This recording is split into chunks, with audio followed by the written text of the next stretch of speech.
This is Mumbai, a busy, bustling, zigzagging, eclectic hodgepodge of a city. A city always pulsing with people, noise, traffic, rain. A city that always makes me question, why do we keep coming back to it? Maybe we keep coming back to Mumbai because even if you're in the middle of this urban kaleidoscope, art and design emerge. If you slice open the heart of the city's incredible mess, a variety of vibrant aesthetics emerge. The neoclassical, neo-Gothic, Indo-Saracenic, the domestic native, Victorian Gothic, Art Deco, glass and concrete skyscrapers, South Indian vertical temple structures, and so much more. Time and time again, I wonder what keeps bringing us back to Bombay. It could be this magnificent part of South Bombay, now deemed as a World UNESCO Heritage Site. This part of Mumbai that has sprawling Victorian Gothic architecture that goes all the way back to the early 19th century.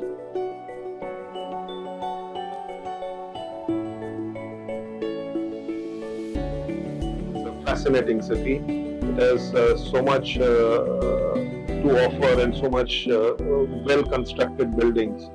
I'm not just referring to the landmarks, but I'm referring to the ordinary buildings of residential residential fabric. Not to learn from the older architecture because it was responsive to the climate, it was responsive to the culture, to the people, how we used it. And the very fact it has lived so long and it has survived and has kept the social cohesiveness of the city. Something which is now very missing in the modern architect. I think that's something which we have to learn. And second is to respect and catch the details of the heritage buildings where that's how they lasted so long because of the good detailing. And I think if these can be integrated into our contemporary practices, yeah, that's the best way to go forward.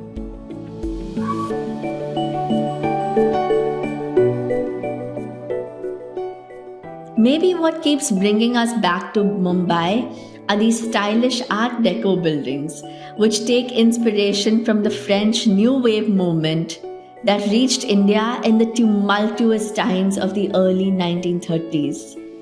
These gorgeous, glamorous buildings are defined by beauty, greatness, and inclusivity.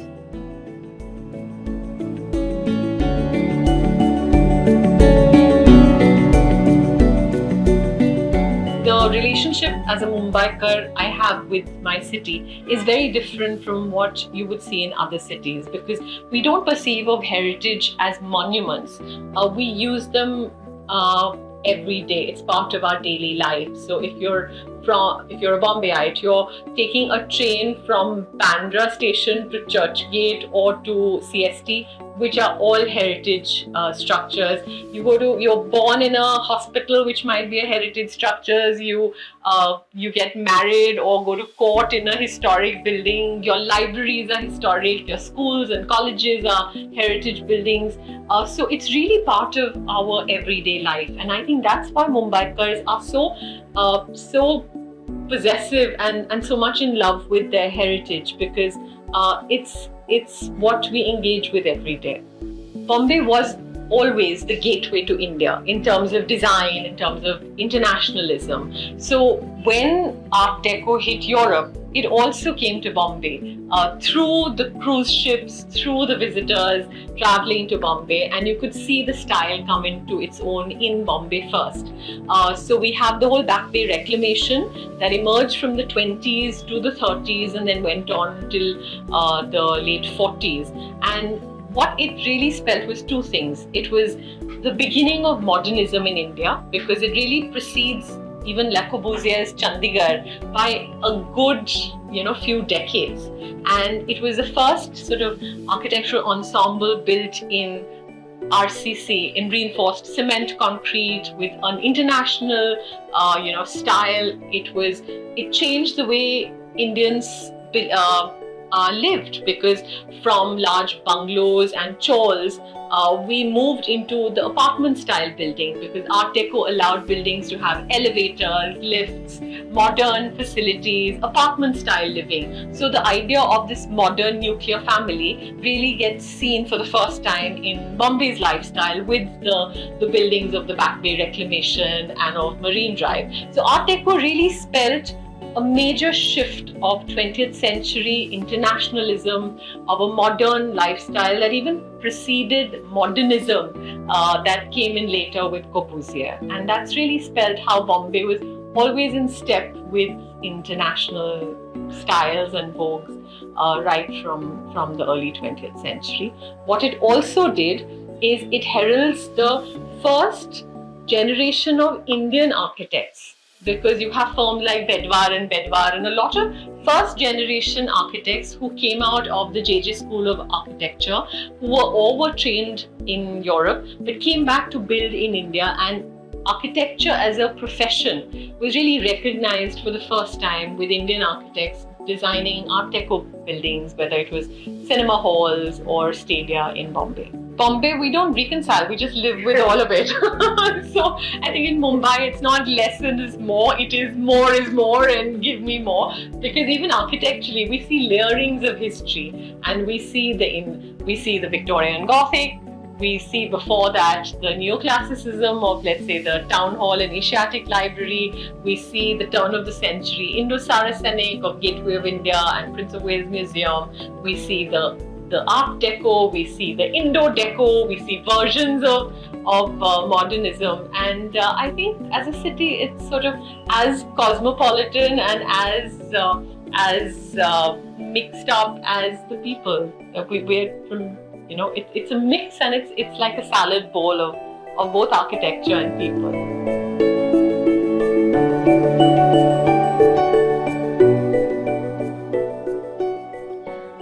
Or maybe what keeps bringing us back to this amazing city is this cosmopolitan, modern architecture, these searing skyscrapers and swanky concrete structures bounded by glistening glass and soaring heights, urging us to look up, to keep looking upward.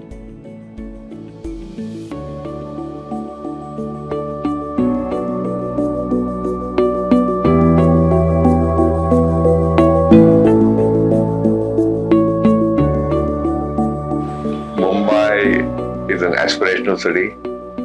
It's a melting pot of all cultures, all talents, the financial capital.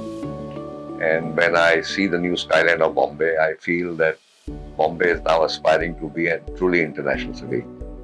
The city is very, it's like mixed, there's mix of the old and mix of the new, and there's that push and pull of the heritage versus the new structures. So I think Mumbai is just trying to find its balance between both, trying to retain some of the past and also looking for the future.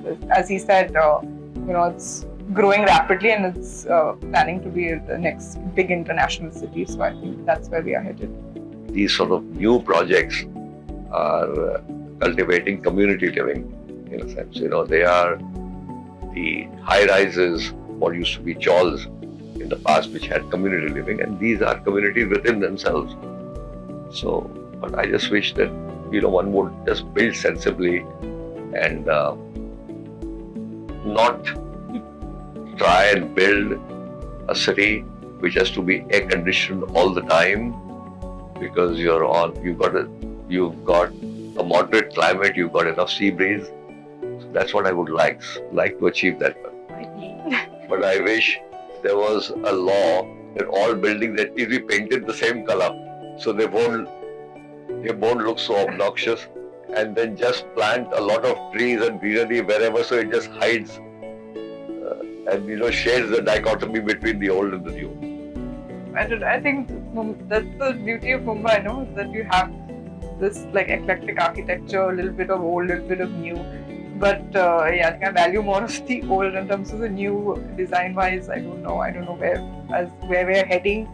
I think it's just going all over the place. So a little bit more control would be great.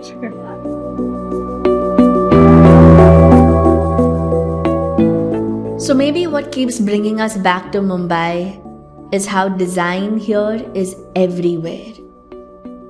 Outside in the sea breeze streets, and inside through vibrant market gullies where you can find every single tchotchke and design piece under the sun.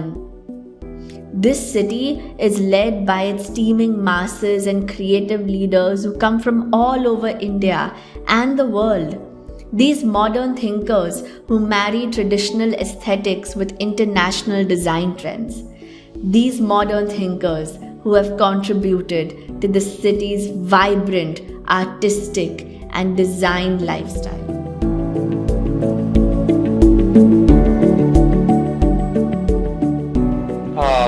Looking at the surrounding, one is always, even in a state of consciously looking, you're always surrounded by it. And more and more this city is making us travel outside, with the coastal road, with this ceilings, you're always looking at the city rather than being in the city. And I think my closest identification of that with my work is Stump, the show that I work with crafts, and it's a continuous process, and the whole idea of totemic sculptures that have functionality within them. And when I look at the city from the outside, I see that very, very strongly. It's a very prevalent facade, it's a very prevalent sculpture. The city suddenly becomes Stump for me. I think we're at an exciting moment in the city. I think there are lots of design studios. I think we have the maximum amount of design studios in the country, I think in terms of the density of the studios, which is exciting because there's so much, so much one sees, I think when the fairs happen, when you go out to events, you're always meeting newer and younger voices and fresher voices, which is exciting. And I think a city like Mumbai it should be producing that, and I think I'm so glad that now there are new platforms for this kind of engagement. I think the lockdown suddenly gave the city the importance of outdoor spaces.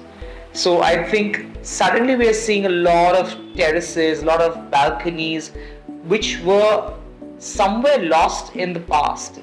Just before lockdown, we saw a lot of these glass buildings, which we are so scared of when we do interiors, because I find them extremely difficult, because it's such a cold, very cold environment to work with, to bring warmth, because it's a home. You want to bring some amount of warmth and layering to it, and it gets difficult when it's like things that you can't open, but now I feel the city is realizing the benefits of having a step out or a window that actually opens, and something where you can just take a breather, irrespective of which floor. You could be on the 70th floor of a building, but you should have a step out, and I think that's amazing. And I really hope that there is an influence of some kind of crafts within the architecture. We're seeing a lot of insertion of crafts through object design, interiors as well. Our studios are very, very, very particular in educating the clients on the crafts. But I hope architecture can own some of it in some format. I don't know how and when it'll happen, but I think if Mumbai as a city starts looking at indigenous crafts or indigenous materials like the rest of rural areas do, it'd be incredible.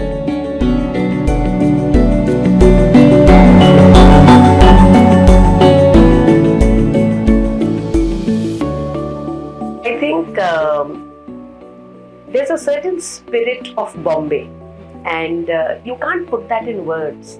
It empowers you, it drives you. I think once you've tasted that spirit and it's engulfed you, it's like you're on this constant high of creativity, or your vada pav wala is inspirational, the sea is inspirational, the people, the kind of teams we have.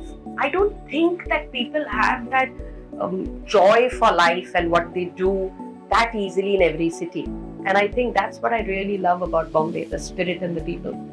think in Bombay, the beauty is also that you could be, living the high life and designing for the who's who and wearing the it clothes, and at the same time you'll be wearing your sneakers, you'll be wearing your jeans, and you'll be taking your knapsack and off to Crawford Market because you know that you've got to fend for yourself with the crowd.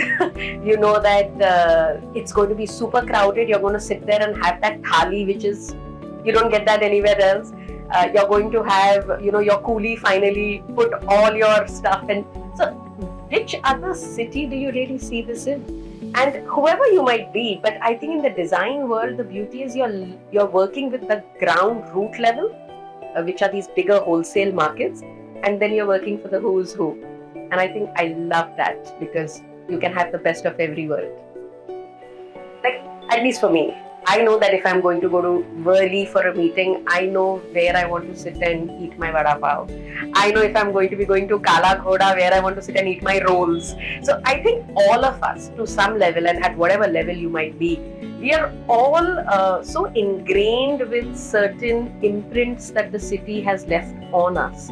And that somewhere doesn't leave you, whether it's the Gujarati Swati snacks and som when you're going to town. So whether it's food, whether it's the architecture, whether it's just the spirit, there's a lot of these factors that come in to make all of us who we are. And I think as a girl who's born and brought up in Bombay, I've never thought twice about going out at night. I've never thought twice about having to go out with the boys, or it's something which is beautiful in today's day and age. So for me, I think it's all about this.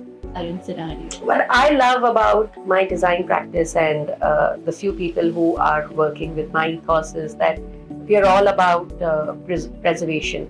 We are all about recycling, holding on to our roots and our culture, and yet being contextual, because we're all leading modern lifestyles. So I think we are a good blend of, I would like to call, modern India, where we are holding on to our roots and giving those little snippets in every home that we create piece by piece. So it is contextual, and I think you need all 5 fingers to create the diversity of different directions that different practices have to create what Bombay is all about.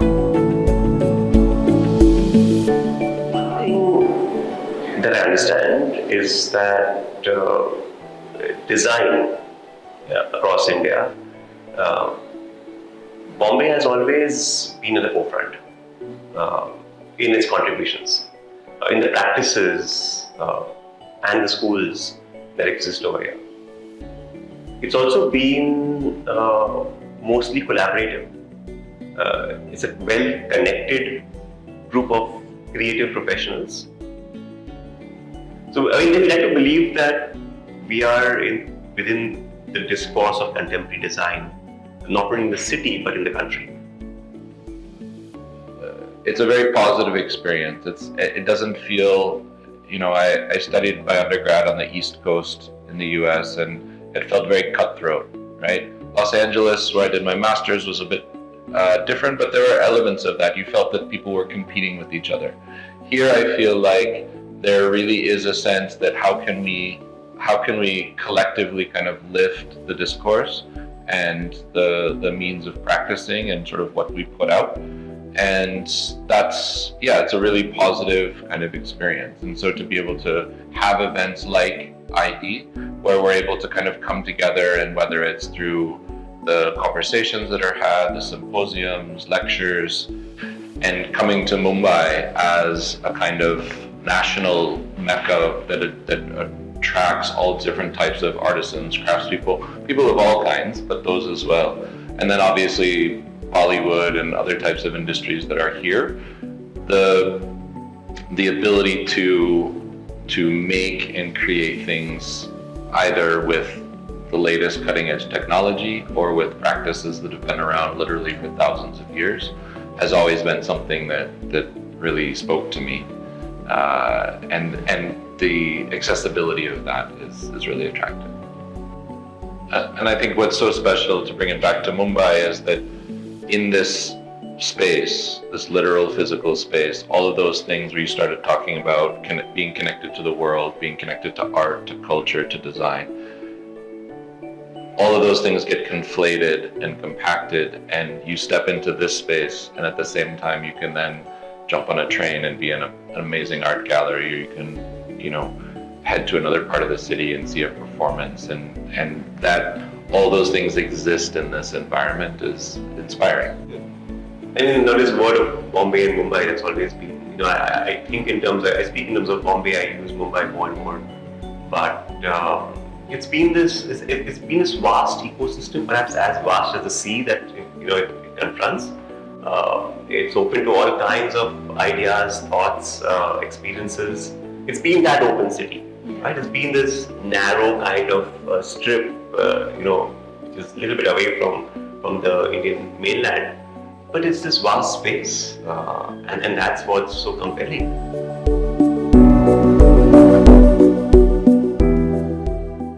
So this is Mumbai, a city whose mesmerizing atmosphere and inspiring bold thinkers keep bringing us back to it. This is Mumbai, a city of dreams that has become the ideal destination for design in all of its forms, for designs that keep evolving, keep inspiring, and always stay true to the glorious eclecticism of this international cosmopolis. This is Mumbai, a design destination.